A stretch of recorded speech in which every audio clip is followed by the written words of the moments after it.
Okay, I think we're going to start now, guys.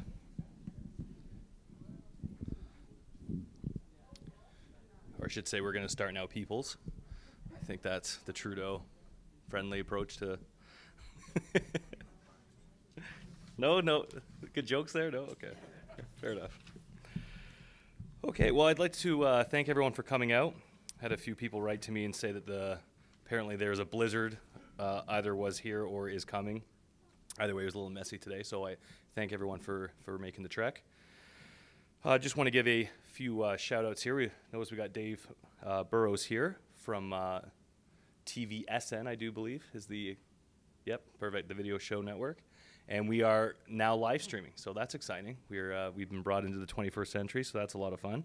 So thanks, Dave, for heading in here today to videotape this. And I would also like to thank Councillor Anne-Marie Gillis for being in attendance. That means a lot. A few other, Councillor Kelch just wrote to me earlier and said that something came up, he wasn't able to make it, but was planning on attending.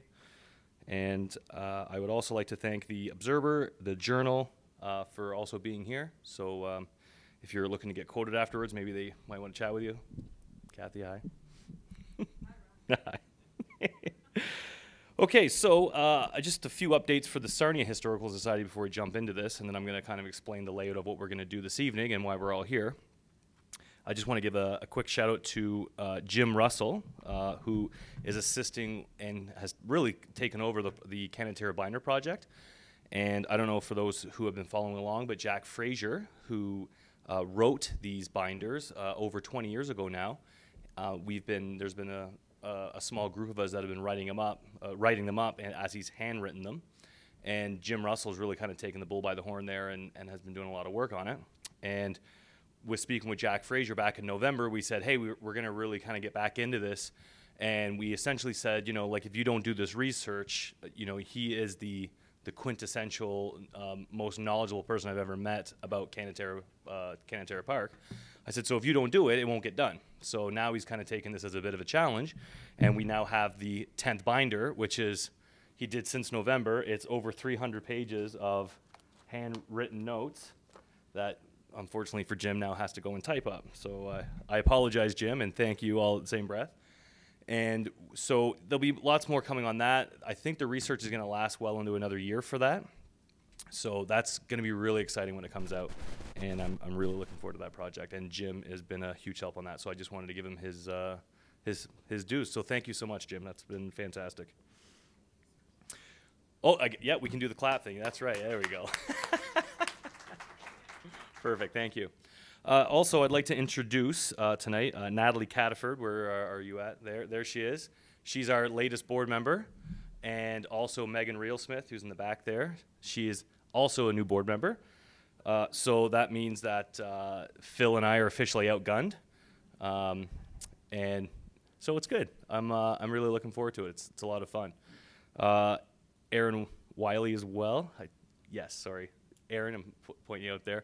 Erin is a history graduate who's just returned. She's going to be involved with the Historical Society. We don't know for how long, but she's doing some research for us. So thank you for coming out as well. That's great to see. And it's good to see, people stepping forward, being a part of the board. Our board for the 5 people now are, under 40. And so I'm really encouraged by that, a new generation of people are coming in and saying that history is important, history matters. By using social media, we're able to track the tools of people that are viewing what we've got going on, and it wouldn't be who you think it is that's primarily consuming what we have. Like our demographics are, it's actually in this 68% women, but it's in the younger brackets. It's not just people in their 65 plus. A lot of people in their 30s and 40s are consuming this, so it's really encouraging to see. Phil, he is, everyone knows Phil. There's his hand right there. Writing lots these days, so that's good. He's obviously working on the police book. Any updates there, Phil? I'm still planning to have it out this year. I'd say the research is probably 90% complete. Starting the interviews with active and retired officers this month and probably into the end of May. And I plan to start writing the book in June. Perfect. So just for Dave's feed there, since he's mic'd up here, Phil's update is that he's 90% researched of over 160 years. And we've had lots of volunteers that have been helping out, going to the library and pulling off stories for us. So that's been really helpful to get through most of that. And now, obviously, he's going to start doing the interviews and writing the book. So I'm really looking forward to that coming out. And hopefully it's out for the fall. Okay, so tonight, why we're here. This all kind of started off, I was going through some old files on my computer, and I came across a spreadsheet that I had received back in 2014, or no, sorry, 2015, when we had just taken over for the Sarnia Historical Society. And what it was a spreadsheet that had all of the artifacts that the previous Sarnia Historical Society had in their possession at one time. And those artifacts were given to the city of Sarnia. So what happened is the Sarnia Historical Society, the museum, the people that ran it, the three main players involved, all passed away within 2 years of each other. And I never met them and didn't know them. And so, you know, what kind of happened when your three head people aren't doing that role anymore? It was just kind of decided to fold the museum, and all the artifacts went into storage. And then those items were then donated to the museum, which is out in Grand Bend, which they've now been sitting for 4 years. And so I just kind of had a bit of a knee-jerk reaction, but I put it into a PDF and put it out there, and for people to consume. And I just said, there's all these items here that Sarnia once had, we don't have anymore, and you can't see them at the county. And I just kind of left it at that. So thank goodness, that the media picked up on it and started asking questions. And because of that, and because of the interaction, and Andrew Mayer reached out to me as well. We're going to introduce him in a few moments. Reached out and said, let's have a dialogue. Let's get the citizens of Sarnia together, and let's kind of chat about what the possibilities could be. So we are here tonight, and I appreciate everyone being here to kind of voice your concern and opinion and your vision. So it'll be good to see, and I can see some of the familiar faces here of people that I know that have a keen interest in history. So I know that the people here tonight really do care and have a passion. So I appreciate you being here. So without further ado, I'm going to introduce our panelists tonight. We're going to show a quick presentation here, and then we're going to go up and discuss for a bit. And then later on, Bob McCarthy, I'll introduce him right now actually, Bob McCarthy, who is a local author and historian. And I really appreciate him being here tonight because he's so knowledgeable about everything that's going on in Sarnia and everything he knows all the history before I was born. So it was fantastic that he could be a reference. And he actually was the one that gave me the report from 2001, which asked the question, should Sarnia have a museum? Do you have that? I'm just going to grab it quick because there was a few points. Thanks, Bob. I had highlighted a few things. Now, I was interviewed on CHOK this morning, and we had a bit of a call-in, and I was able to quote a few things from it, and I just wanted to quote this before we get into the conversation. And actually, what I'll do is when we get up, and I'll go get in that further when we get up there. Thanks, Bob. Okay, so Andrew Mayer, who's right there. Raise your hand, say hi to everyone. He's the corporate cultural officer for Lampton County, and oversees the museum, the archives, and kind of the direction of everything that they do that we share throughout Lampton County. So it's very important title, and you've been there for just over a year now? Perfect. So he's new to it all, so he and I have only spoke a few times, and I hope in the future we're going to talk quite a bit more, so that's fantastic that you could come tonight. And then Lori Webb, she's the supervisor curator for the museum, so she runs the museum that's out in Grand Bend. So she's going to be very insightful they're going to provide an update on their new storage that's here, and also the artifacts that were donated. And so I'm going to let Andrew come on up, and we'll start the slideshow. Do you guys want me to turn the front lights off for a minute while we do the slideshow? Probably best, eh? Okay, I'll take care of that.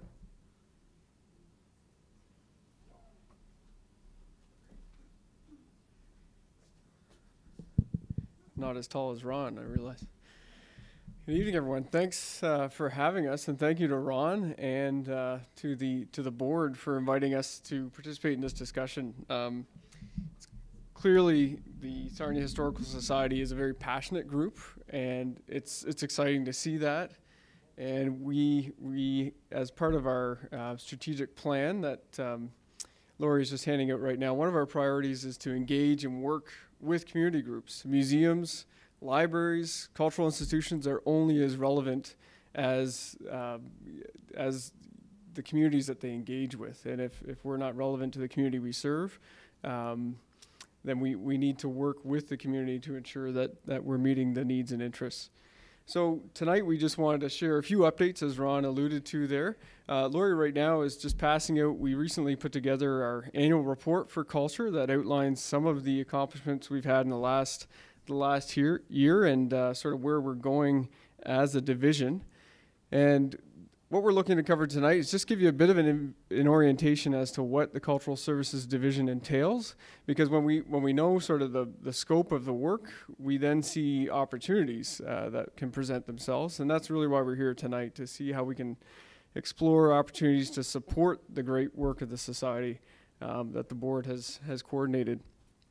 The other thing we want to look at is an update on the Lampton Heritage Museum renovation, so you'll get a bit of a sneak peek before anyone else as to where that renovation is at, up to and including photos taken today by Lori, as a matter of fact.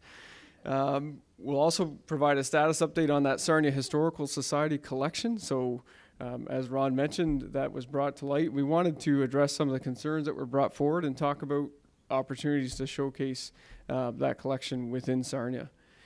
We also wanted to look at the Sarnia Library's review outcome. So as some of you may know, starting in 2016, the City of Sarnia and the County of Lampton partnered to take a look at the 3 libraries located within Sarnia, so Brights Grove, Mall Road, and the downtown branch, and look at opportunities to enhance programming, to revitalize the facilities, and to meet community needs. So a lot of stakeholder consultation was undertaken.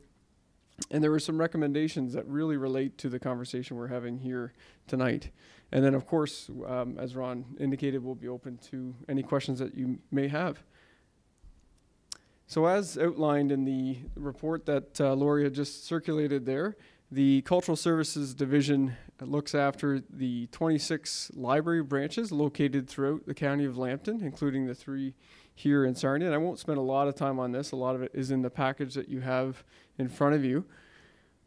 We also look after the Sarnia Library Theater operation, and a quick plug here, I guess Dana is also in the audience, but for those interested in Sarnia history, there's a vintage Sarnia film presentation that's happening on Tuesday, April the 10th at 7 p.m., looking at some never before seen early footage of the city of Sarnia that has recently been digitized by the archives. So did I get all that information right, Dana? Okay, awesome. So we also look after the Oil Museum of Canada site, the Lampton County Archives, and our archivist Dana Thorne is with us this evening. Plays an instrumental role in a lot of the great articles that you see that Phil produces. There's some photos that come from the archives, and I understand there's a great partnership there, so that's something we're looking to build upon. The Lampton Heritage Museum, of course, which we'll speak to a little bit more later. The Judith and Norman Alex Art Gallery. And that's just a profile picture of the recent exhibition we had from the Canadian War Museum entitled Witness, Canadian Art of the First World War. And that was accompanied by an in-house exhibition developed by the Lampton Heritage Museum staff that traced the history of Lampton at war, Lampton residents and their involvement in the First World War. So we also oversee and provide administrative support to members of the Creative County Committee to distribute the Creative County Grant Program. And then this is also on the inside cover of the annual report that we distributed there, but this shows just an overview map of the cultural facilities. So those facilities represent 26 locations and 30 facilities that the Cultural Services Division oversees. So this is an important point, and the reason for this sort of overview is when Ron and I first connected, one of the things that I had discussed with him as a goal for our division, Lori and I want to utilize the reach of these facilities to extend the exposure of our collection. So we do have collections up in Lampton Heritage Museum in Grand Bend, and we have 26 library branches strategically located across the county that can allow us to tell those local stories through those library branches. So there's a tremendous opportunity here that we've identified quite quickly in our own internal review that we'd like to capitalize on. So I'll turn it over to Lori just to give you a bit of an update on our LHM renovation. Thanks, Andrew. Oh, I'm even shorter than you. So as Andrew mentioned, we recently underwent a large renovation project at Lampton Heritage Museum. Starting in October of last year, after our annual craft sale, we closed the facility to the public and began an extensive renovation project, which included the final phase of a multi-year project to upgrade our heating and cooling system at the museum so that we can maintain the standards required of a museum for temperature regulation and humidity regulation for the preservation of the artifacts in our collection. The work also extended to some work within the front entrance of the museum, lighting and electrical upgrades, some display upgrades, and a large upgrade to our storage space. We have a large collection of artifacts at Lampton Heritage Museum, and we were running out of storage space, so we were able to utilize the closure of the facility to also empty our storage space, renovate the whole thing, and put in new compact mobile shelving that will allow us to continue to grow our collection well into the future. And the project actually is the first phase of a hopefully multi-year phase to overhaul the whole facility, including the exhibits, the permanent and long-term exhibits, and the display cases that we have for our short-term exhibits, and as well as the historic structures that we have outside. So hopefully this is the first phase of a multi-year upgrade to the museum. So this is the first thing we did at the museum in the summer was simply adding some color out front. So we painted out the front of the building in the county blue, and you'll see that theme carried throughout our renovations. Just today we had these banners, the final phase of these banners installed on the front of the museum. There's 11 banners representing each of the municipalities that the Heritage Museum covers. And they depict a historic scene from each of those municipalities and encourage visitors to come in and discover that history. So you notice there, we've got Point Edward, Sarnia, St. Clair, and Warwick Township. This is what was formerly known as the Walden Gallery at Lampton Heritage Museum. If you've been there before, you probably recognize this, would know this as the gallery on the right when you come in, where all the pressed glass was on display and all of our furniture was on display. So we completely gutted that gallery, and this is the midterm photo of the renovation project there. This is the air handling units upstairs in the penthouse being taken out, so the old units being taken out and the new ones being put in. The new units allow us to better control the temperature in different parts of the building, and they also allow us to control the humidity as well. So if there's 200 people in one part of the building for an event, we can still maintain appropriate temperature and humidity in the artifact storage on the other half of the building and ensure that the visitors are comfortable as well.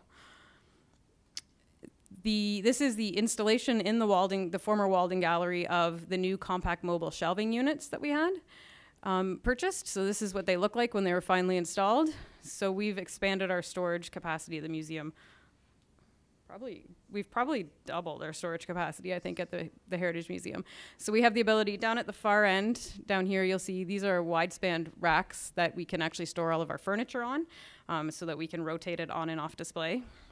One of the key things that the museum does is to preserve the artifacts, obviously. And in order to do that, we try to not have artifacts on display consistently. So we need to have proper storage to make sure that they're protected while they're not on display. Part of the reason we don't have objects on display all the time is to preserve them. Exposure to light and the temperature and humidity fluctuations that can occur just through visitors coming through the gallery can actually significantly impact artifacts. So we try to rotate them on and off display throughout the course of the year or several years, depending on the lifespan of the exhibit, to try and help preserve them and also give people something new to look at when they come to the museum. So here we've got some of our wide-span racking filled with some furniture. We've got excellent storage here for our rolled textiles. So we have about 150 historic quilts that we're able to now access and store in a easily accessible fashion. And this is what our new front entrance looks like. So you'll notice it looks a little different than if it did in the past. We've got a new reception area, and our office space has actually moved to the back of the building, and we've created some more exhibit space through the old, what used to be the office space at the front of the building. There's just another shot of the front before the front desk was installed. This is part of the new exhibit space that was created. It was formerly an office space, so now we're encouraging guests and visitors to come in through the gallery, and we can have smaller mini exhibits hosted in this space as opposed to the large exhibit space that we normally fill each summer. And then these are the pictures I took today of our new display cases going in, so they're actually being installed here. This case will actually highlight our pressed glass collection that was on display in the Walden Gallery, and it will be back on display in this new case. And it's actually a double-sided display case so that the public can actually see into our workspace. So they'll be able to see where we work on artifacts while we're prepping them for exhibits, and they'll be able to see kind of the museum work that's taking place behind the scenes. And then this is another new display case that looks into a newly created meeting space that we were lacking at the Heritage Museum as well. Prior to this renovation, if we had meetings, we were usually hosting them in the exhibit space, so now we have dedicated space for that as well. And I should mention too, the plan is to make the storage space accessible to the public. There will be mini exhibits displayed in the storage space, and this public will be able to come in. They won't be able to walk into between the racking, but they'll be able to see what's in the storage space and what is in storage, and hopefully they'll be able to see, we'll be able to educate the public a little bit about what it is a museum does and why they do it. And then this brings us to the Historical Society artifacts that were donated to the Lampton Heritage Museum. In late 2014, we were contacted by the city to see if we could assist with the dissolution of the Sarnia Historical Society. At that point, their artifacts had been in storage for approximately 2 years, and there was concern about their future. No one was too sure what was going to happen to these artifacts. And given that, Lampton Heritage Museum agreed to take possession of these artifacts and bring them to Lampton Heritage Museum, and with the provision that we would process them and catalog them and add them to our collection when we were able to hire a staff member to dedicate to that project. Since then, we've been looking for funding to do just that. So the artifacts are at the museum. There were over 3,200 artifacts that were transferred to Lampton Heritage Museum. So in our estimation, it would take a full-time staff member approximately 12 months to sort and process just that collection and doing nothing else. So we continue to seek funding opportunities to process that collection and get it into our storage space. But we do have access to the collection. So we recently helped out Phil Egan with his police book, and we've loaned them, we brought a Sarnia police helmet in to be photographed and used in the book, and we have a few other police resources too that we're making available to Phil as he needs them. So we do have access to the collection, but it is still currently in storage. And then recently, I just wanted to point out a couple of things about the collection at Lampton Heritage Museum as it currently exists. Recently, I've heard from several sources that everything about Sarnia is in storage at Lampton Heritage Museum and that nothing is on display. When you come to the Lampton Heritage Museum, Sarnia is not represented. So I just wanted to point out a few places that we actually do have Sarnia well represented at the Lampton Heritage Museum in our permanent displays. So there are several displays. You'll see at the top there, this is our display on the Doherty stove manufacturing from Sarnia. There's displays on the John Goodison Thresher Company, the Sarnia Hydroelectric Utilities, Holmes Foundry, Northern Navigation, ice cutting on Sarnia Bay, the St. Clair Tunnel, and Plank Road, just to name a few. So when you do come to the museum, you can see a great wealth of information about the history of Sarnia. We do have a significant collection of artifacts from Sarnia at Lampton Heritage Museum. We have in the past worked with groups in Sarnia to help bring that history to the city. In 2014, with the Sarnia Centennial, we were part of the committee that created the Centennial book, and they utilized photographs and information from our collection as well as from the Lampton County Archives for that book. We also had displays in the city several times that year as part of the centennial celebrations. So at almost every event that the city hosted for that, we had displays and brought artifacts to the city so that people could see what is in the collection at Lampton Heritage Museum. And then I think that brings us back to Andrew and how we can continue to further those, the display of Sarnia's history through the libraries and utilizing our collection. So. Thanks, Lori.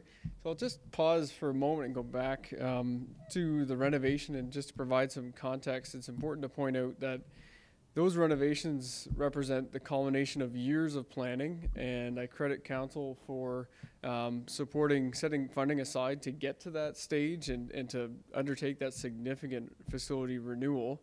As Lori pointed out, that's sort of the first stage, was to address our collection. That was the urgent piece. Address the collection and then also some of the administrative areas.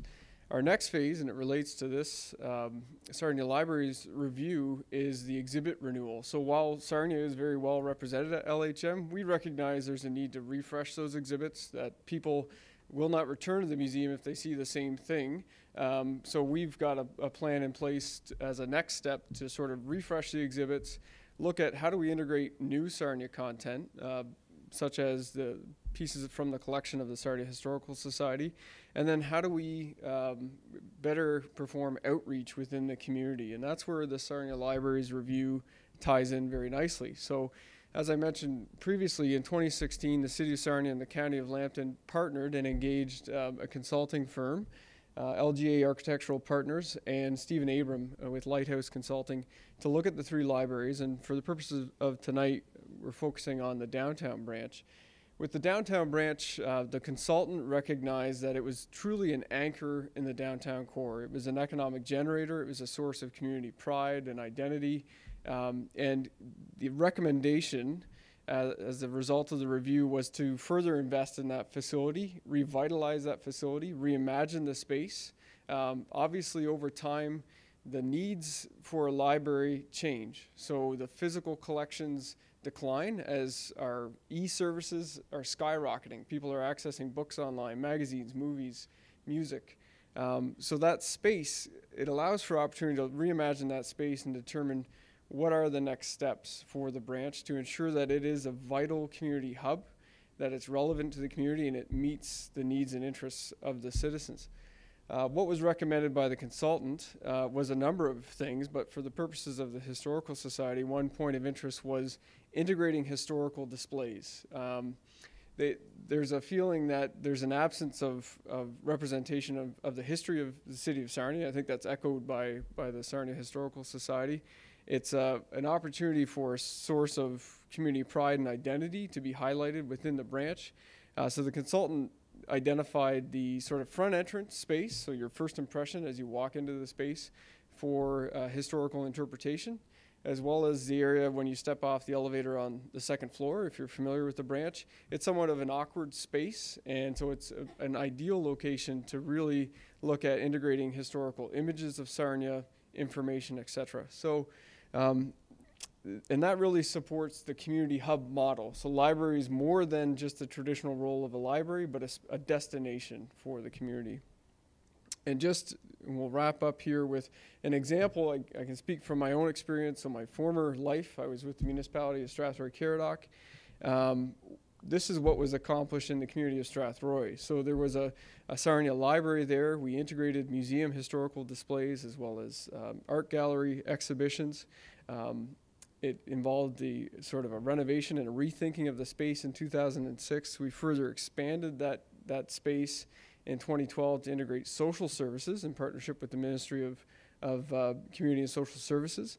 And what emerged from that, these synergies, these ideas coming together, was a very active community hub that beyond just a library, it became a research center for local history. It became a source of community identity and pride. We worked with the local Historical Society, of which I was a part, as well as a Curry statue committee to fundraise to erect a bronze statue of Sir Arthur Curry out front of the building, so that the kids entering the building had some recognition of great citizens that emerged from that town and went on to do great things. So there is tons of opportunity in the community hub model. It's been recommended by the consultant and endorsed as part of our planning by both the city and the county. And now it's up to us to identify how do we move forward with that. So we felt that that was a really nice tie-in to what the Historical Society is looking to achieve. And we're very eager to support the work of the society and find partnership opportunities to make that happen. So we've included some of our contact information, but I've met several of you. I think Lori knows several of you as well. And we look forward to chatting face to face afterward. We put a question slide up there, but I think, Ron, you were thinking of maybe just having a bit of a question panel. So appreciate your attention and look forward to a good discussion. Thanks.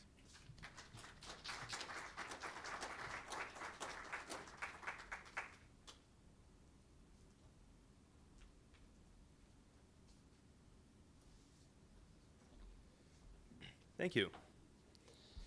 Just for the sake of continuity here, or just for the flow of this, I'm going to have Bob give his presentation about SCITS, but I just want to caution, like, we're going to get back into the discussion of what is going on with the county and how we can kind of integrate more with what's going on with the city of Sarnia and the county. And at the end, we'll jump back into Bob's vision. He's got a real grand vision for the SCITS building. And I fully support exploring this, and we as a community really need to start thinking about it now, if not even last year ago, because, you know, whether we like it or not, that building's now going to be closed come September. And I really don't want to see it turn into what happened with the general hospital, where it just sits there for years and we're kind of at a loggerheads on what to do. So we really, you know, this is where we get creative here, and people like Bob, who has a vision that he's going to share with us now. I mean, this is kind of where we need to get on board, and people kind of need to come together. And I was just saying earlier on when we were discussing this on CHOK, it just, everything that ever came to be started with someone having an idea somewhere. You know, it started in someone's head. So I really applaud Bob for what he's put together here, and I'm really looking forward to that conversation. And anyway, Bob, come on up, and we'll jump right in there.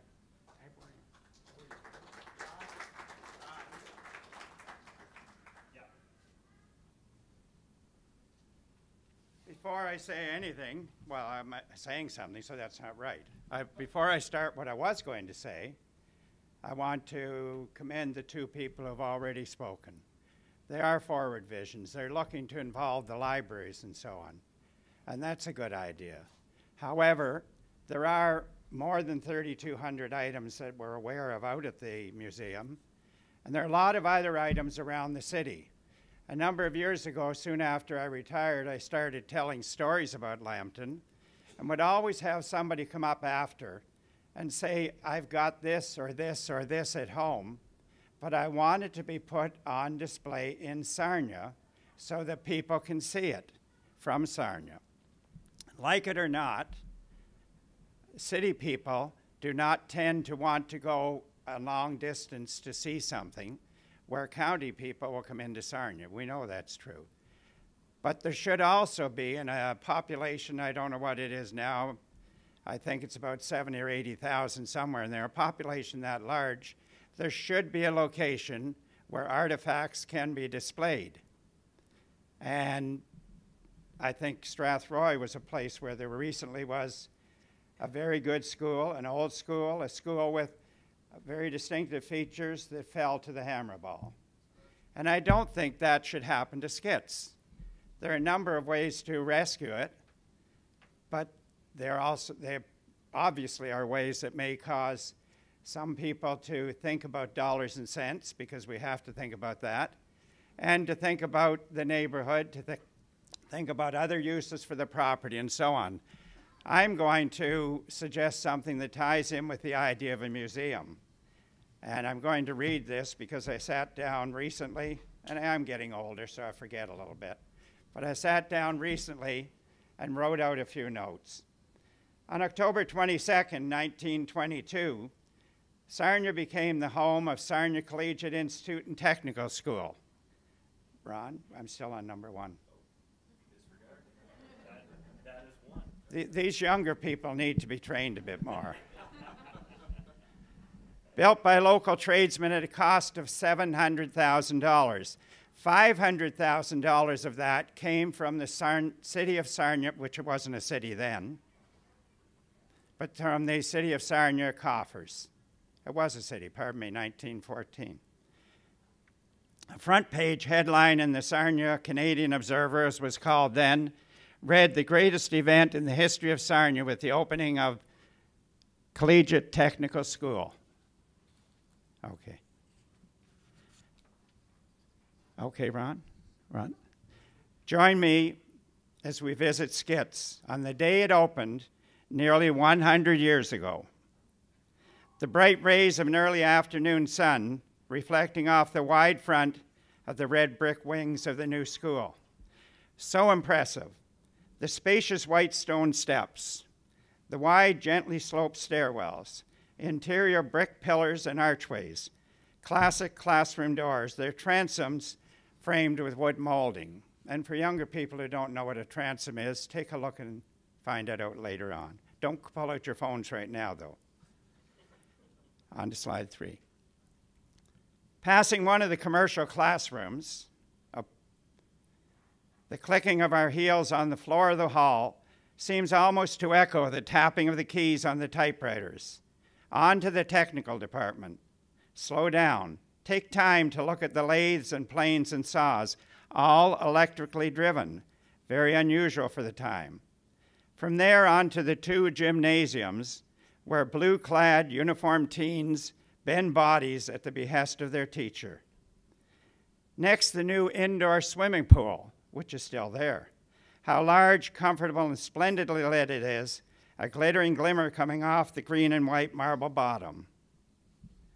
Now we'd best hurry on to the auditorium if we want to get good seats for the official opening before it fills with students, moving in an orderly fashion from every part of the school.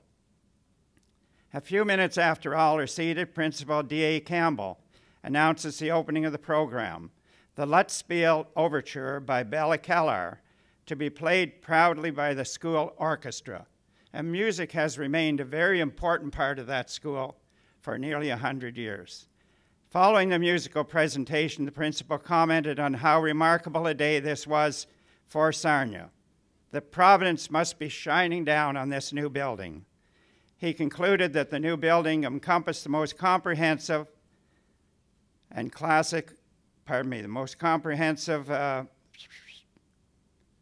and completely developed technical composite school in Canada.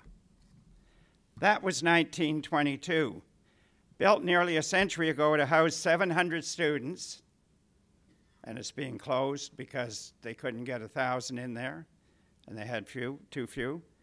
This structure is now being declared unnecessary for educational needs and will soon no longer be home to Sarnia High School students. Home to music and stage production since 1922, including a multitude of things. The Polisar Glee Club was there. Lots of student competitions, piano, and many other things have been held there. This outstanding classic auditorium would be difficult to find elsewhere. There have been some alterations over the years. In 1966, the front was changed a bit by enclosing the stairway. As well, additions have been added inconspicuously to the rear, helping to preserve the original building's architectural prominence as an impressive, well-known City of Sarnia landmark. Structurally, the building still stands in solid condition. Next slide. Thank you. An elevator discreetly installed in 1995 so that it would prove to be accessible, and it is accessible if that building can be maintained. While the word heritage, as it relates to buildings and property, may for many people relate only to the architectural merits of such a property, some institutions mean much more to the residents of a community. This property is one of those, especially to the estimated 15,000 to 20,000 students who've attended SCITS over the last 95 years. Certain buildings have a value to society beyond their architecture, an emotional value beyond their bricks and mortar. The concert quality auditorium, the pool, the gymnasiums, all would be difficult and extremely expensive to recreate, especially when one considers the material used for the original building. Ron? Thank you. SCITS is not just some old building. Many Sarnia residents consider it to be the heart of the southern part of Sarnia, with or without students. We must find a way to preserve this exemplary display of Gothic collegiate architecture. SCITS should live on as a reminder of our past. This building could continue as a Sarnia community facility, housing a Sarnia Heritage Museum with a focus on our community's heritage. SCITS could itself become the first item in a section of local artifacts, a section of the building designated as a place for static displays and interactive areas, allowing residents of Sarnia and visitors to experience the story of this part of Lampton. The auditorium, in use since 1922, could become a SCITS Heritage Theater, home to music, stage, and community-based productions and events, encouraging the production of locally based and locally created music and drama productions, especially those focusing on legend and lore from our community's past. The self-standing gym, the internal gym facilities, the swimming pool, the music rooms, the cafeteria, the areas currently dedicated to technology and shops training, as well as the 40-plus classrooms, could become the home of a microcosm of activities reflecting the Sarnia of yesterday, today, and tomorrow. Sarnia, Lampton County, the Lampton-Kent District School Board all have an opportunity to convert what might be an unwanted property to a Sarnia Community Center occupying this unique building of architectural heritage.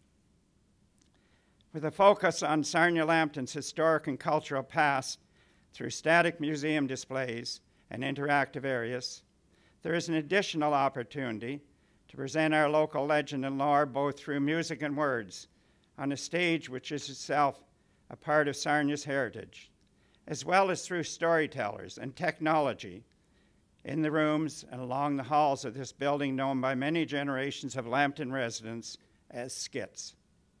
The retention of this building as a community center might also allow the current SCITS library to be converted to a room honoring the memory of Canada's second Prime Minister, a stonemason from Sarnia named Alexander Mackenzie. While the museum and theater use of this building would be the main focus, the remaining parts of the structure could become an important part of the community by allowing accessible locations for local groups, including the cafeteria could be operated in conjunction with Lampton College and Alexander Mackenzie Secondary School food programs.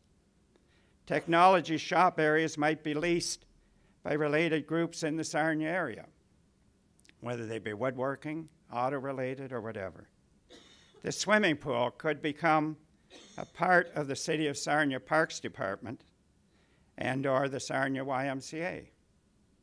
External and in-school gymnasiums available for activity-based groups from all across the City of Sarnia. Classroom areas for use by local not-for-profit groups. Sharing of space in SCITS with other places that occasionally need more space, such as the Strangway Center. Ron? Blythe, Grand Bend, and Drayton brought tourists to their communities by turning unwanted buildings into assets, presenting stories on stage. This was done without the benefit of a theater facility such as the SCITS Theater, the SCITS Auditorium.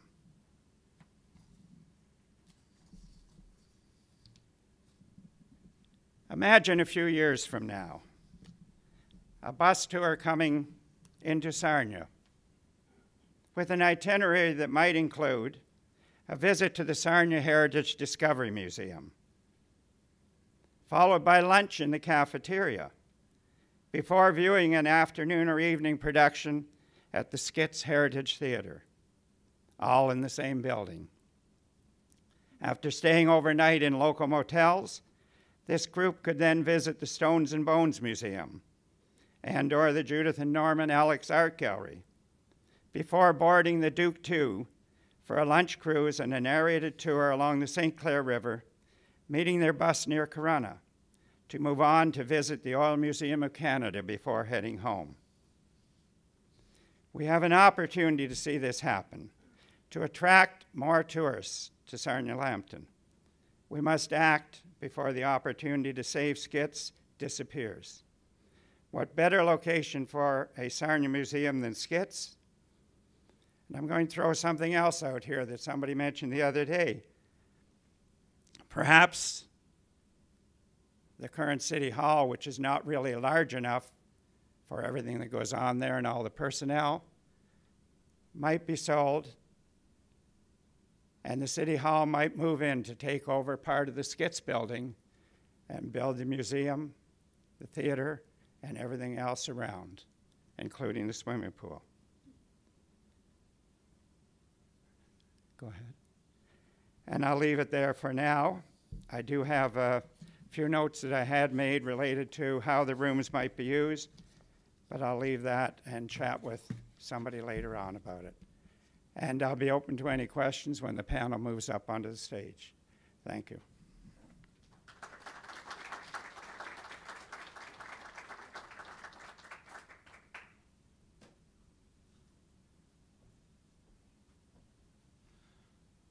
Well, thanks for that, Bob. That was fantastic. I love that vision, and I really hope that that conversation continues on tonight and continues on after today. So we're just going to take a quick break. We're going to turn the lights on, and we're going to put this up, and we're going to jump up on the stage. And there's water, and there's tea and coffee. It's decaffeinated. Feel free to help yourself. And then we'll jump right into it. For those that want to ask a question, I'm going to move this over to there. So feel free to just come on over. If you've got a question, feel free to jump in. And or if you feel like you're, loud, actually, no, just come to the mic because we're recording this live. And if you got any questions for the panel, feel free to jump in and ask. Thanks.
Bob, if you want to come join us up here.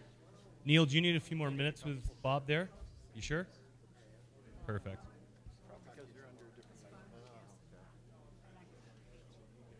So Dave just informed me for TVSN, there's been over 400 reviews already for us live chatting, so that's super encouraging. That's great. Yeah, that's right. When Lori was talking, yeah, 100%. So, like, as I was just saying a few moments ago, if you've got a question, just feel free to jump up there and we'll take your question. You can direct it to whoever you like. Maybe not even a question. Maybe you've got your own opinion about something you've heard about SCITS, or maybe an idea that you might have for a museum, or you know, maybe you're here tonight because you're opposed to it and you want to voice that concern.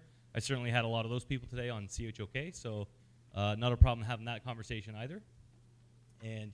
But while we're waiting for someone to ask a question, I just want to talk about this feasibility study that Bob so graciously gave me over the weekend, which gave me lots of good insight. I don't know, maybe somebody can maybe explain to us, I don't know all the ins and outs of everything that happened with the Gordon Foundation. So for those that don't know, the Gordon Foundation is the building where the hospice is now. Yep. And a beautiful building.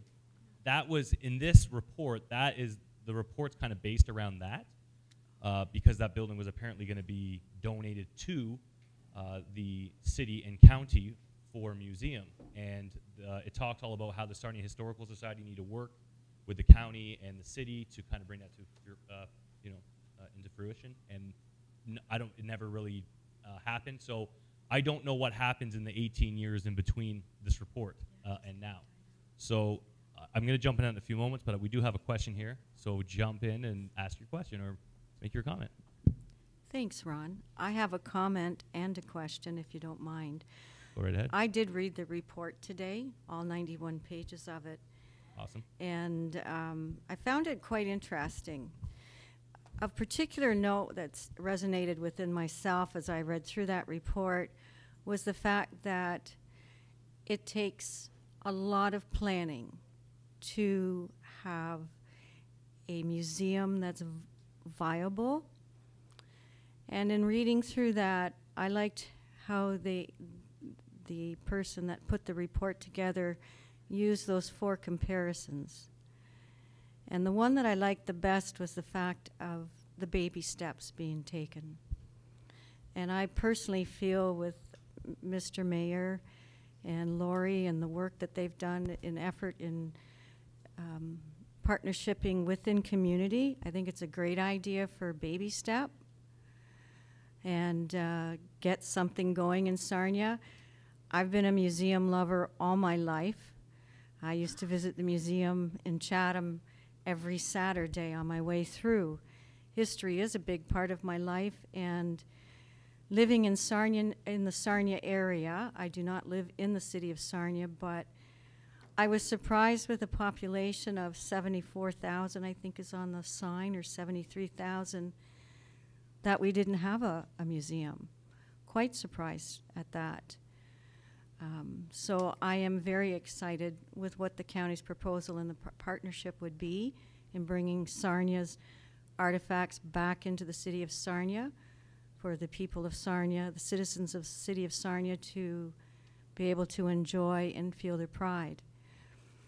My question would be to you, Ron.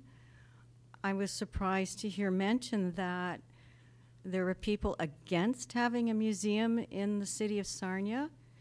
And that being so, can you share what some of the comments were about why they would not want a museum in the city of Sarnia? Sure. I think it's on everyone's mind when, I mean, let's take the Alex Museum downtown. It's a beautiful building. The building that was there beforehand was derelict, and something really needed to occur, something big. And when something big like that happens, you need large investment.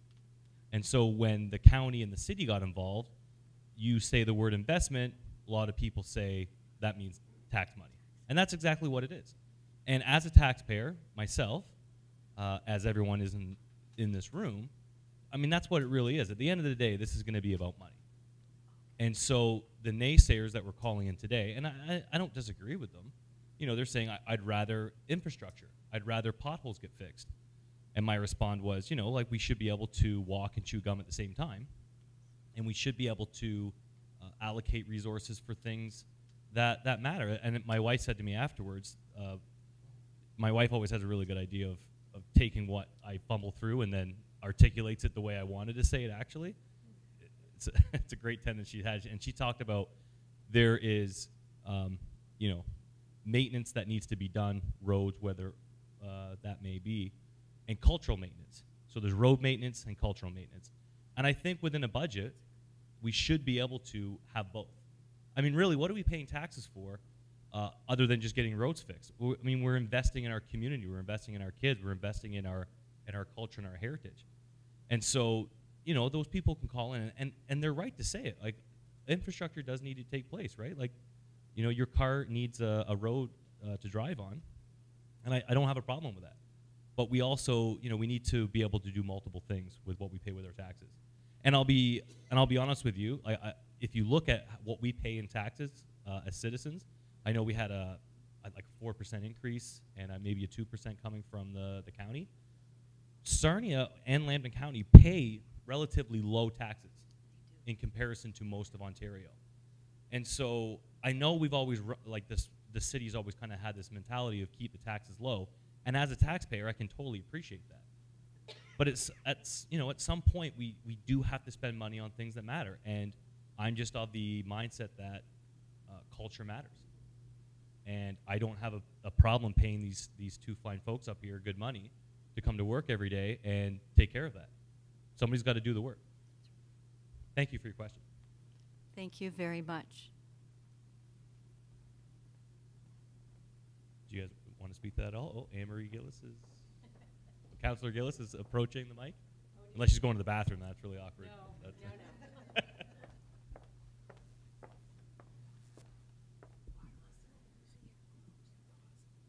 At the hospice? I don't know. I just wanted to thank everybody for coming here and for everybody coming and braving this storm as it comes and goes to come and speak to something as important as the heritage of our city and our community. Listening to what everyone has been saying, this is really a good first step. I wasn't a part of council back in the 2000 when that particular feasibility report was done. I do recall taking my children to the Discovery House, which was a lovely place, and before that it was a restaurant, so it has had many lives. But looking at what was accomplished to get the art gallery built, and I was just speaking to some people, it took almost 10 years for us to get it actually built. And how we first started, if I recall, was we had sessions just like this. Correct, Lori? We had sessions just like this where we would go out and meet with everyone in Lambton County that would have some say and input into what they wanted an art gallery to be, bearing in mind that we had these beautiful a group of 7 paintings and sketches, and the work that we had from them was part of the largest collection in Ontario, and yet we had no place to display them. So we ended up having about $18 million worth of assets, and a lot of them were just kept in boxes. So we couldn't display them in the way that they should have been. So here we are again, and we have a historical society. Dennis Crawford was the key lead on that. For years and years and years, collected lots and lots of artifacts similar to what happened with the group of 7 and all those other paintings that were basically bought for a quarter, and we have no place to display them, or we have places to display them, but not in the way that people would like to see them displayed. So I think it's really good that we're sitting down and having this conversation. But I certainly like the direction of the library, and I would hope that that is explored further, because it is an anchor to our city. It was built in, I believe, 1967. Help me out, Bob, you would know that. I wasn't here. Was it 61? I didn't live here then. I was just a child in the Maritimes. But anyway, coming here, I know that it was the Carnegie Library that was torn down to build this library. And the Carnegie Library, when you look at the beautiful architectures of those beautiful buildings, it's unfortunate that that was lost. But never mind, that was then, this is now. So you look at the functionality of the library, and it has the potential to expand and, again, be an anchor, similar to what the Saks building was. But also because it's attached to Victoria Park, it has so much more. And the history of the park itself has so much more to build on. And I know, Ron, you've been very instrumental in working with the Legion to upgrade and help us in the city upgrade that park. And particularly, it's very important this year, you may not know, but this year is the 100th anniversary of Remembrance Day.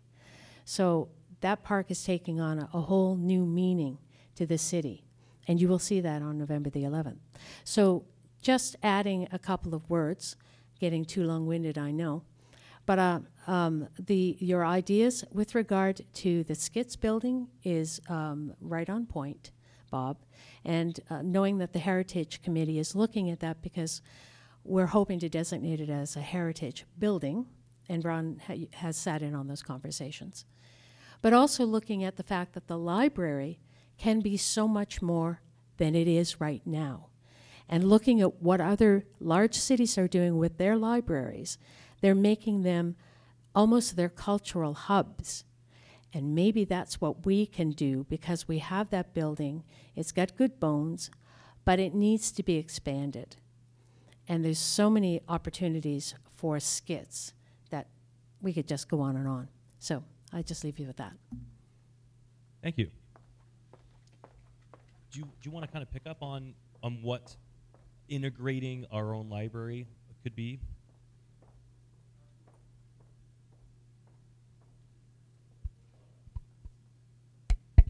There we go. Everybody's awake. Sorry. Just to speak to that last point and provide some context, I would agree, and I want to clarify with Bob that there's two parallel ideas. Both have merit. One doesn't preclude the other or prevent the other. I think that's an important distinction that in our presentation, looking at the library itself, it's a matter of what can we do now? What is an immediate reaction to the concern about representing Sarnia's history within Sarnia?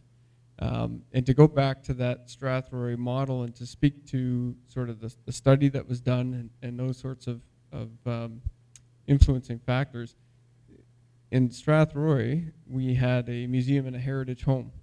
And what do museums always struggle with, and what would be the purpose of a museum? It's to provide exposure to our heritage. And what the library offered is a patronage of about 90,000+ people a year. So we put history in people's routine. We got people in their history in their day-to-day routine so that they were exposed to the history of the community and it instilled a sense of civic pride. And even if they weren't your typical museum goers, they were exposed to the stories of their community's past. The other aspect of that wasn't just about exposure and audience building, but it was about what's practical. Looking back at that 2001 study, it's talking about a standalone operation. It's constantly in a position to be scrutinized in terms of sustainability. Where does the funding come from? So the intent of the model was to cost share and to create that community hub model that could be sustainable based on integrating history within an existing facility. So that's just some context, I guess. And as Councillor Gill has pointed out, that site itself has a very rich history. The space is dynamic enough to allow for some integration of our artifacts, our historical images and such. And it really allows us to extend the reach of that collection because we recognize that there is a significant Sarnia collection in Grand Bend. So we need to better utilize the reach of our libraries to bring that collection out to the community. So, but that's sort of one step. That's an incremental step, maybe similar to the process that was taken for the gallery. I know it had many different iterations before it became the JNAG. And it doesn't preclude examining other options with partnerships. So just wanted to point that out. Thank you. Do you want to? I will for, is this on? Yes. I will for just a minute. And I commend you with the idea of working with the libraries, but the Sarnia Library and the library of my choice, it's a mall library, you can only put a certain amount of stuff in there and a few things in there. And I think the tourism aspect, if you look at places like Stratford, everything up there started when the railway left, and somebody had a vision to create a Shakespearean theater. Now look at the number of people that come into that community. You look at Drayton, which at one time was a courthouse, the theater. They've now got big enough that they've taken over 5 or 6 theaters and run a program every year. Museums are a bit different because they're more static. But to put stuff into any library, there's restricted space there. And it might appeal to a few in Sarnia. But if you actually have a museum on the ground, and if you actually have activities going on in it, and we just need to look at the Lawrence House. They have activities for young people, and they're drawing the young people from Sarnia down there to learn about art. We can also draw people into a building like SCITS to learn about Lampton's past. And there still are a lot of things in other collections that will not go somewhere out of Sarnia, and I know that from people I've spoken to.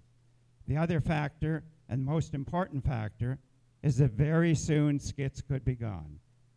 And I know it takes money. I know it takes a bigger vision. I'm only trying to start that vision. But if you don't start now before it's gone, it's too late to start after it's gone. Hey, Bob, you got a question? Yeah, question, comment. First of all, just to segue from what Bob said, having been I'm third generation Sarnia. I've been here all my life, and I watched this town do things as stupid as tear down a jail and a courthouse and other things built by the second prime minister of the country, you know, that would have been great heritage sites. The other thing is I want to point out something about SCITS. In parallel to another building, somebody mentioned the JNAG, and that building, when they went to convert it, was almost derelict. And so there's a difference here in terms of money. I was on the committee, which was part of the Kiwanis Club, which created the Lochiel Kiwanis Center, the old Lochiel Street School. Now, you may or may not know this, but it was the same. In fact, it was in its 100th year in 2017, 100-year-old building. That building was designed by the same architect as SCITS. And those of us who are SCITS students can walk around Lochiel and go, oh, hey, I recognize this design, right? But one of the things I want to point out was the way they used to think about doing buildings then versus now. And when we were searching through a bunch of records when we first took over Lochiel Street School, there was this reference from the architect that said a building like this must be designed for a minimum of 200 years. So SCITS has got another century and some left in it. And having been a SCITS student and crawled around the tunnels and know how it's built,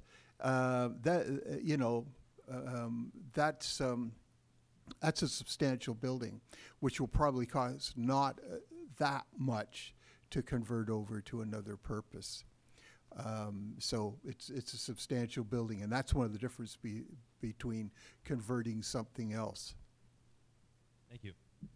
I really do want to have that SCITS conversation, so I'm going to jump back to it just a little later on. I just kind of wanted to stay with the vision of earlier, which was having the conversation of the small steps and what it would look like having these museum artifacts brought from Grand Bend into the Sarnia Library. And I just kind of wanted to get more comment on that from you guys. So I guess to start, I'll just recap what was recommended through the consultant review. And one of the aspects was to imagine yourself in the Sarnia Library. The 2 spaces that were identified for historical display and interpretation were the front entrance, so a reimagined front entrance space, So your first impression of the library, you get a sense of the history of Sarnia. The other space, as you come up the elevator, sort of outside of the theater lobby area, there's sort of an awkward space that faces 2 meeting rooms. And it's quite a large open area. The intent would be to look at integrating historical display and interpretation there as well. The other piece we wanted to look at, and all of this, of course, is in collaboration with the City of Sarnia, so it involves further consultation and decision-making, but these are the seeds that were planted through that consultant review, would be to speak to the rich history of that theater as well. So right now, if you enter the theater lobby space of the City of Sarnia, or the Sarnia Library Theater, it's pretty, pretty bland. There's not much there to speak to the history of the site. So to sort of represent the history of the performance that have happened there, different plays, recitals, those sorts of things. So what that would look like, I think it's over time and with the resources, as resources permit, we would look to develop exhibits. I'm trying my best with this microphone, I apologize. Yeah, I'll stay on it because I know we're being recorded. But really what we'd be looking at is integrating displays and changing them up over time so that it's not totally static, just as we do at our museums. The motivation for changing and rotating displays would also be based on, as Lori pointed out earlier, it's not good for the artifacts to be permanently on display due to exposure to elements and such. So, when you were having that consultation, was there any conversation around cost on what additional costs would need to be approved or allocated that would have to be paid? Like realistically, like there would be a cost to it. So, is there any idea on how much that would be? Yeah, that wasn't part of the consultant scope of work, and actually the ideas to integrate historical displays were actually came from the community consultation. So the consultant went out and held several community consultation meetings, and it was members of the public that said, we need this in our library. So that's how that got on the radar, first of all. In terms of cost, there was some general sense of cost for the overall renovations of the building that was presented as part of the council report, but not specific to that piece. So that's something that we can discuss.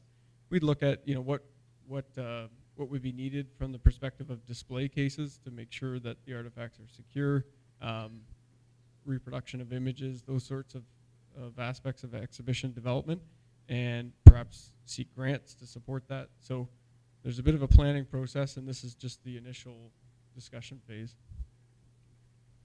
Is there anything you'd like to see from the Sarnia Historical Society or other groups that can assist with that, be an advocate, do lobbying? What needs to happen at the grassroots level, in your opinions, especially coming from someone from another community where it was successful? But what can we do as private citizens to help kind of move this along? That's a great question. And you know what? This actually came to mind earlier today in looking at some of the publications that Phil has put out. So a tremendous amount of research and work goes into publications on the history of the fire department, history of the police department coming forward. You know, the role of a citizen historical society is to support the work of the museum and potentially leverage new display concepts. You could easily see a history of the Sarnia Fire Department developed into a larger display at the library, promoting the publication of the book. So having those types of partnerships to coincide. So also being the advocates out in the community. So as a historical society, obviously there's like-minded goals to extend the reach of the museum and support the work of the museum, to encourage people to visit, to encourage people to donate, those types of things. So those are the types of partnerships we're looking at. And I feel like I'm hogging the mic. Perhaps Lori wants to add. Okay. Perfect, right on.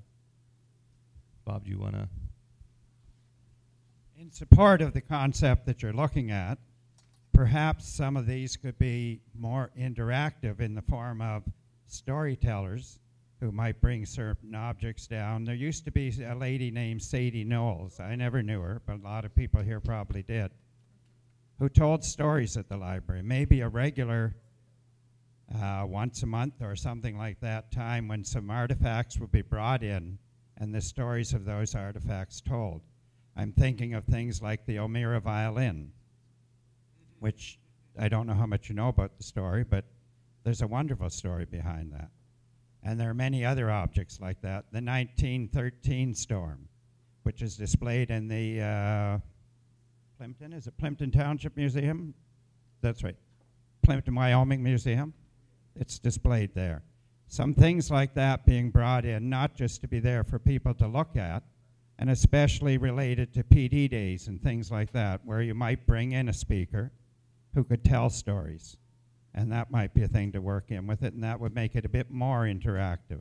Or even exercises like I know Laurie does on various things out in the museum in Grand Bend that they could do. And that might be a way to make it even more visible and more workable, especially with the young people of today. We have a question. Hi, panel.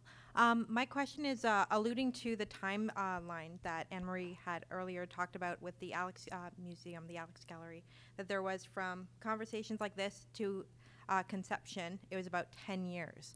So over that time span, you can imagine that we're getting emails. A lot of people have been wanting to donate items that they would love to see in a Sarnia museum or in a Sarnia display.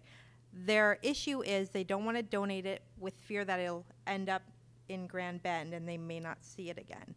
These are real concerns that we're hearing. They want it to be held or kept in Sarnia.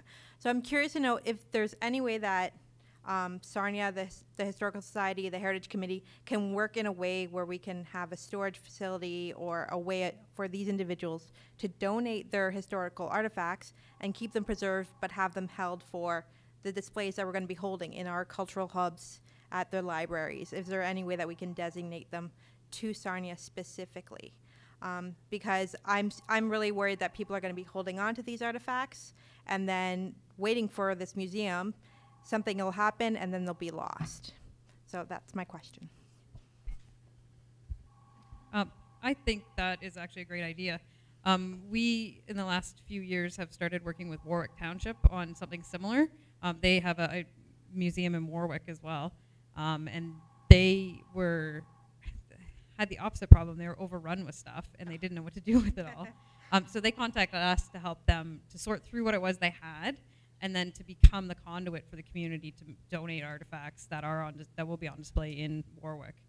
So I think creating something like that within the city would be a great idea, where people can go to a central location, like the library. I'm not sure where it would be, but they could go to a central location knowing that there is a safe place that they can have their artifacts. We can still process it, catalog it, get it into the system, make sure it's preserved properly. Right. But we can ensure that it will be on display in the city. You know, as Andrew had mentioned, and I think I mentioned before, we don't want things on permanent display. Right. But if it's accessible to the community within the bounds of the city, I don't have any. I think that's a great idea to look at something like that. Yeah, and I think that was exactly what I was thinking. Like, I would love to be able to use the resources you guys have to catalog and keep everything organized, if you will, because I know, at least for our purposes, we like to say this person donated in their story behind those items, right. And so that would be a great resource for us. No, I think that might be a good place for us to potentially start looking at, a partnership along those lines. Great, that would be awesome. I know a lot of people would feel a lot more comfortable coming forward with their items like that. Oh yeah, no, yeah. That totally makes sense. Awesome. That's a great idea. Thank you. And I will say, I do get calls quite often, a few times a month, where people ask that question: where can I donate? I have this thing I want to give, and I just say, we are in a facility that accepts items. We are essentially storytellers. And we have an online museum, and I always give them the county's number. But a lot of the people do say, I don't want it to go to the county. And I'm not old enough to know everything that happened, but there is a distrust. There is some type of friction between the city and the county, and I don't know where it comes from, but it's there. And if someone is donating something, you want to kind of abide to their wishes. And all I can say to them is, I'm sorry, there just isn't a place in Sarnia for that. Well, I think part of I mentioned kind of what is it that you guys can do to help us out as well, and part of that could be to help if we can develop something like that to help spread the word and try and ease over some of those frictions and try and smooth some of those wrinkles out and make sure that people in the community do feel comfortable donating their material, even if it is technically the county that owns it, knowing that it's a safe place, it's going to be preserved, and it will be accessible to them within the city, I think is a great way that you guys we could partner together to try and help ease some of those concerns. And just to talk about your museum for a sec, like I've been out a few times. I thoroughly enjoy it. Like it's a really nice space, and you guys are doing a great job out there. Just my concern or my frustration has just been it is geography for me. And so when I was a child, or when I was in grade 7 and 8, I had a teacher, John Lampton, who taught local history. And he always spoke about the importance of a museum. And I remember we would get the yellow bus out, and he would drive the 7 and 8 class around, and we would go to around the city of Sarnia, and I was blown away with all the history that was here. And I just find it a shame that Sarnia has over 50% of the kids, more than 50% because they get bussed in from everywhere, and yet it's not as though they're going to jump on the bus and drive 40 minutes out, go see the museum, then come home. And so even now I talk to, like there are teachers that call us and say, we're really trying to develop like a local curriculum because there isn't one and it's not mandated like it was back in the day. There is no, they don't have an outlet. So they ask, can we take content from your website? I said, yeah, I'll give you the whole download. Like the more content we can give the kids, the better. And I just, like a lot of my frustration is that like lack of accessibility for the citizens of Sarnia. I mean, that for me at the end of the day, it really does come down to that. It's not about, you guys being the county or whatever it is. It just is. It's in Grand Bend, and it's a great facility, and it's massive. And you guys tell a great story out there. And I always encourage people to go out there, but it's just a matter of you got to go out there, Yeah, it is a hike from Sarnia to get to Grand Bend. that is true. And it is a big facility. Like for people who haven't been there, we have 30 acres, and we've got 5 historic buildings on the site. We've got over 25,000 artifacts in the collection. So it is a big facility, and it's got a lot of display space. We do get quite a number of school programs coming out to the museum, particularly at Christmas time for our Christmas program. But one thing that I would like to work on too is to do better outreach with the school board and the schools across the county to help bring that local history into the classrooms, and whether that's us doing it directly in the school or whether we're partnering with the library branches to work with them to get the school groups to walk down the street to the library to learn about their history or whatever that may be. I think it's a great idea to continue to work that way. And that's what I like about the idea of it being in the library, because then it can be advertised to the schools. Let's say you've got a rotating display. Let's say it's twice a year, for instance. That's 2 opportunities for, let's say the school mandates and says every grade 7 student will go through and see both displays. Let's say they just say that. That's how it's going to be. Then it's fresh every year. You're getting lots of people in. And I'm telling you, because I can speak to it, it sticks with you. When I experienced it in grade 7 and 8, John Lampton was a great teacher and a great person that advocated for history. And John Rochon, who couldn't be here tonight, he also he's 25 plus years older than me. He had the same teacher. And he is well known and respected in the community for his love of history. And Glenn Phillips, who's an author, he's out in Calgary now. I just talked to him the other day. John Lampton was also his teacher, and he's a teacher himself. So it sticks, like the more history you can put in front of the youth, the better. And like I was saying earlier, in Grand Bend, the kids can't get to it.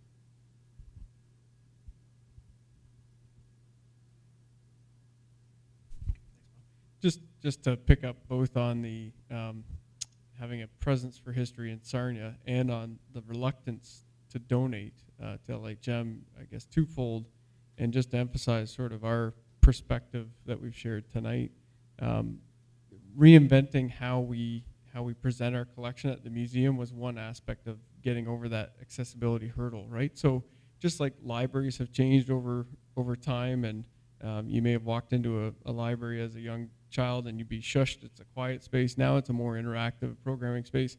So too have museums changed, and what we're trying to do with the renovation, the pictures you saw, was really make the collection part of the tour and make that collection accessible so that people feel it is the community's collection, so that people feel when they donate, they can access that, and they may be more inclined to donate knowing that they can access the collection, see the work of the museum professionals, see the collection adequately stored and cared for. So that's one aspect. I guess on the flip side, in terms of exposure within Sarnia, we really feel that the model of using the libraries to extend the reach, like you say, it's a geographic barrier to get out to Grand Bend. So we recognize that, and we have to respond to that. We can't close our ears to that. We now have to say, it is the county museum. The county will be fully represented there, all 11 municipalities, but we've got these 26 branches where we can extend that reach and get that collection out into the communities that donated those items. And I think that will turn the perspective around as well. But this is sort of that starting point, so just to emphasize that. All that being said, we have a community of over 70,000 people, and I would wager that there are probably fewer than 10% of communities that large that don't have a museum. And that's wrong. We have, from Sarnia, a stonemason named Alexander Mackenzie, who was the second Prime Minister of Canada and the first Liberal Prime Minister. We have nothing related to him in Sarnia. That's wrong. And I could go on with a number of other things, but there should be a place in the city of Sarnia where people can see and learn the history of this city. And I'm not saying you should get it. I'm just saying, and we have no politicians here now, but I'm just saying that some way has to be found. And it's one thing to say that it takes a long time to bring something like this into place.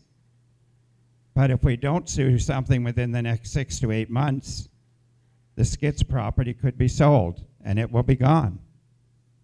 There has to be a way to start to get people interested, whether it be for a museum or whatever. SCITS should be preserved. It's part of our history. And I'm saying our history. I haven't lived here all my life like Paul has, but I've lived here more than half my life. And if there's any way we can do through the Historical Society, through the Culture Department, to make people aware and to find a way to make it happen, it would be good. That's it. So I'm just going to take the two last questions from the two ladies there, and then I just want to jump into what ideas around SCITS. I mean, I really thank you guys for coming out and discussing with it here, but I did want to give Bob an opportunity to kind of explore into that and talk about community partners, because I think it's very important, and as Bob just said, the countdown's on. It really is, and something needs to occur, and it starts with an idea. So I'm just going to let the two questions or comments go here, and then we'll jump back for Bob. Sure. Thanks, Ron, and thanks for hosting this discussion tonight. I think beyond having we've been talking a lot about having a bricks and mortar facility that people can visit. But another way that we can extend the reach of the collections that are already within the county is by making more stuff available online. So one thing that's been happening a lot more in the last 4 or 5 years is more virtual exhibits. So a lot more material available on the internet. And once it's online, people, you can be anywhere and accessing it. I know at the Lampton County Archives, we get people interested in Sarnia's history from across Canada. So it's not just people in Sarnia who want to see this, it's people all across the country who want to see this. So by putting more information online, we can extend the reach of our collections that way as well. Thank you.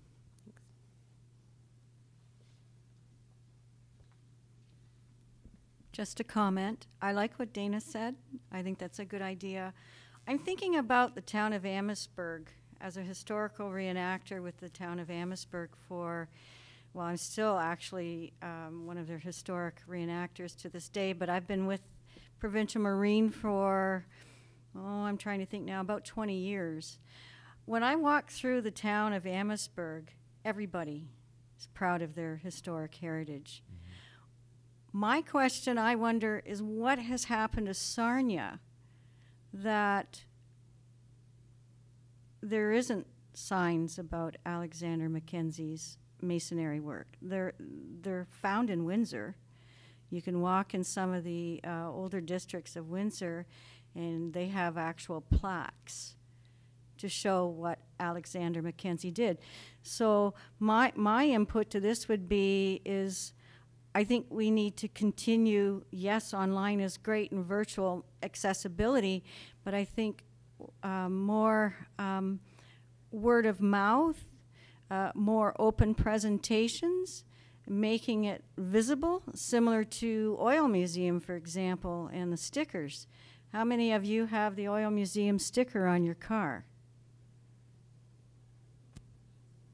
Okay, just a thought. So there are ways to promote this, and we need to get it out further in the community, whether we as a historical society sit in the mall, announce a mall presentation, book a mall presentation, have it out there, whatever we could do. We could do a lot.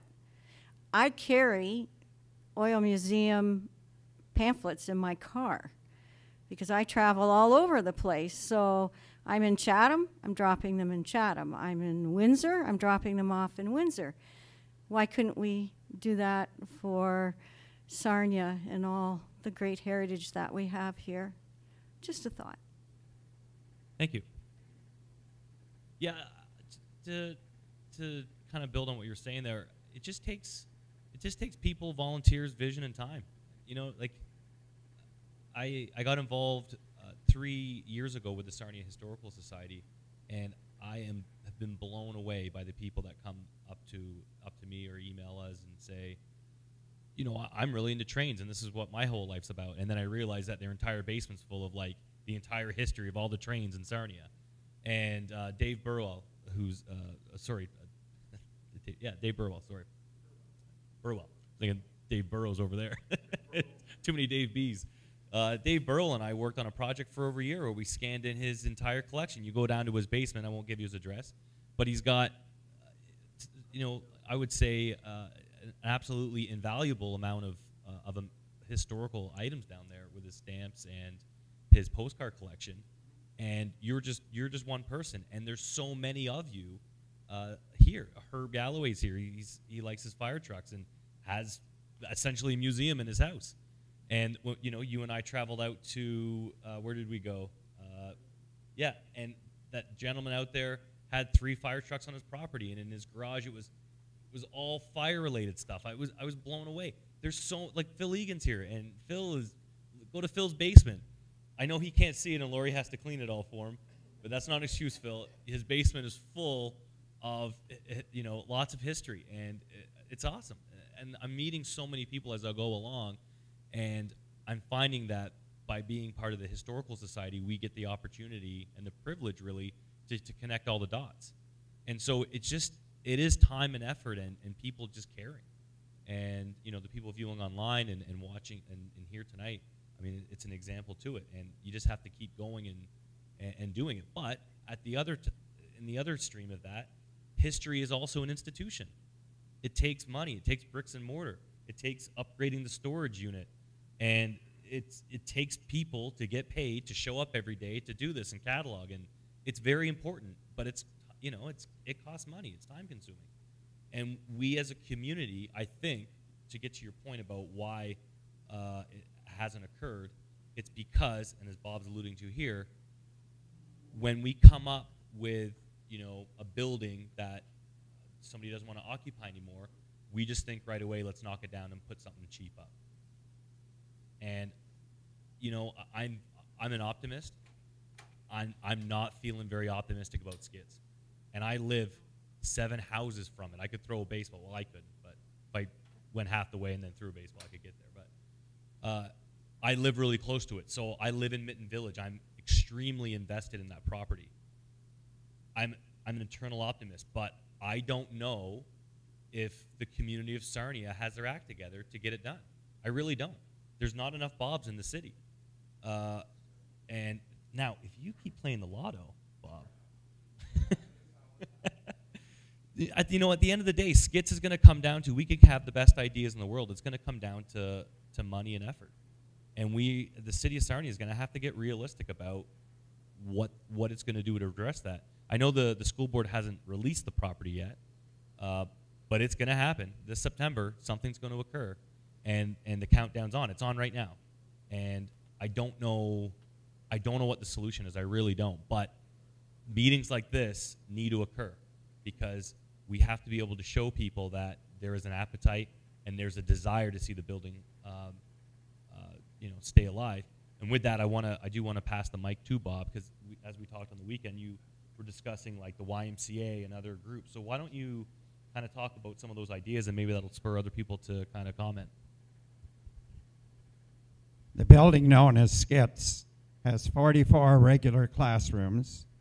It has about 5 or 6 shop areas, which are larger rooms. It has 2 small gyms in the building and the large gym that is now, am I coming through? It doesn't sound like it. And the large building that is the new gymnasium. It has, of course, the theater, and that's a classic theater. It has a swimming pool.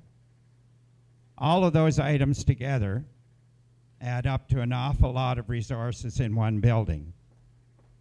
If a museum could be placed in there and a theater type program of some sort to use the theater, that would use up about 1/4 of that property. There are many other ways to use the other 3/4. The cafeteria that is there, I think Lampton College does have a foods program. I know Alexander Mackenzie does and some others. Maybe it would become a place to do the equivalent of co-op, to have people out there working and provide another opportunity to give them experience and to offer service to the people in South Sarnia. The auto shop area. Maybe there are a number of car clubs who would love to lease a room, a big room, with equipment, and under the right terms, use that area.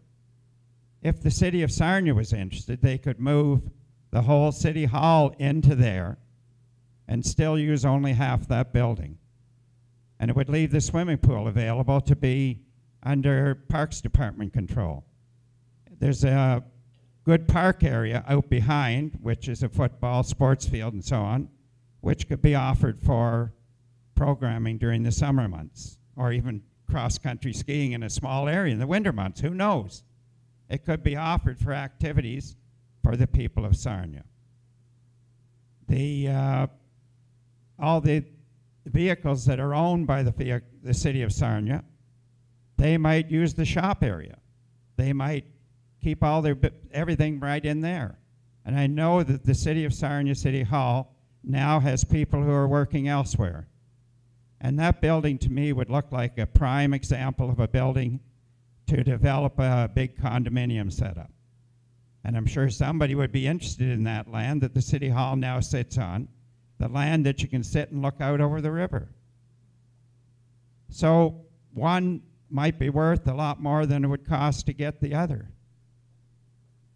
I think the thing, what I said to Ron the other day was if there were 8 or 10 or 12 or 15 people who would like to sit down for a couple of hours with paper and pen, I still use paper and pen,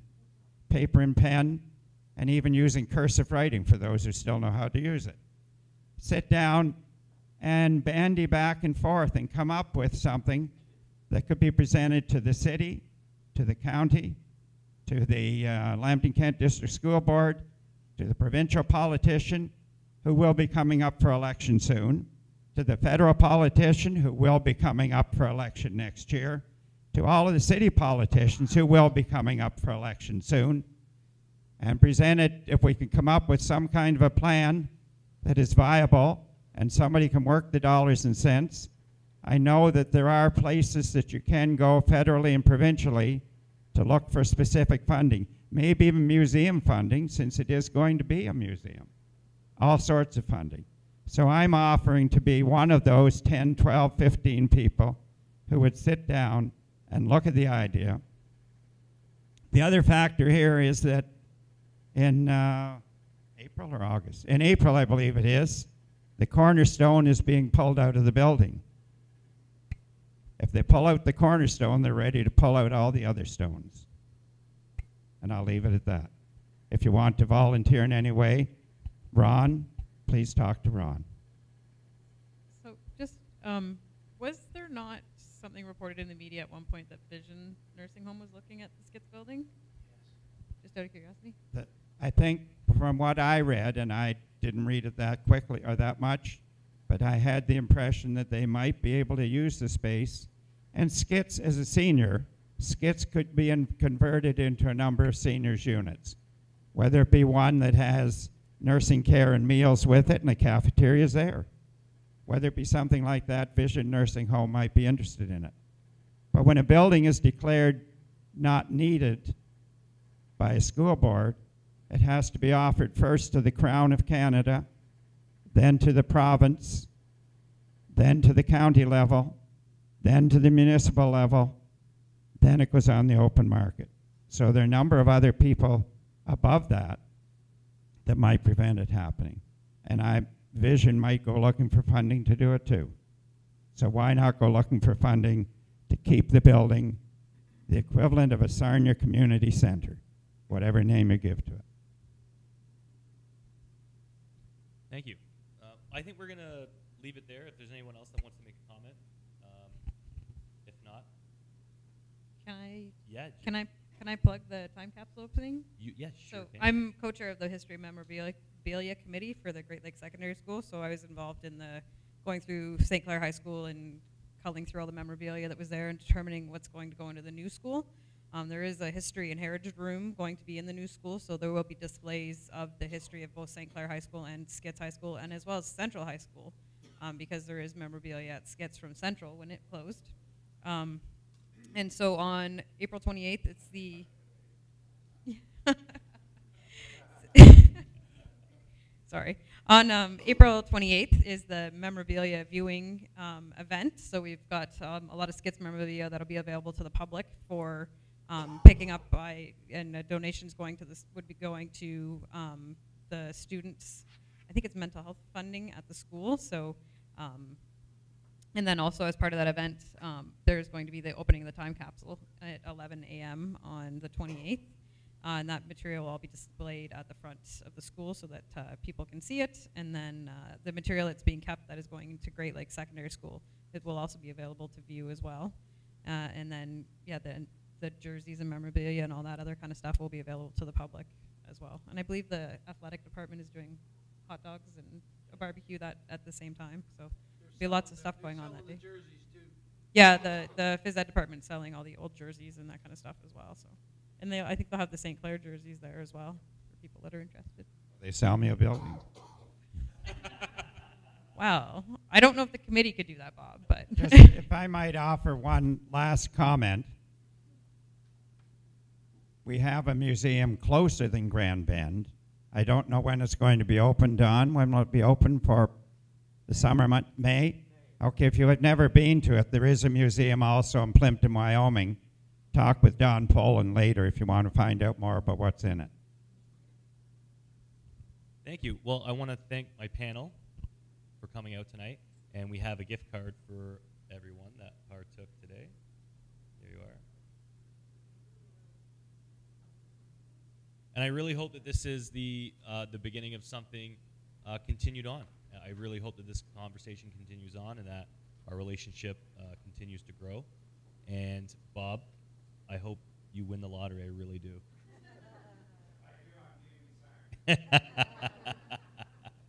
Okay, I hope to win the lottery, and I will donate you the building. Okay. Well, thanks everyone for coming out, and feel free to hang out and ask questions. And thank you. And thank you, Dave Burrows, for live streaming.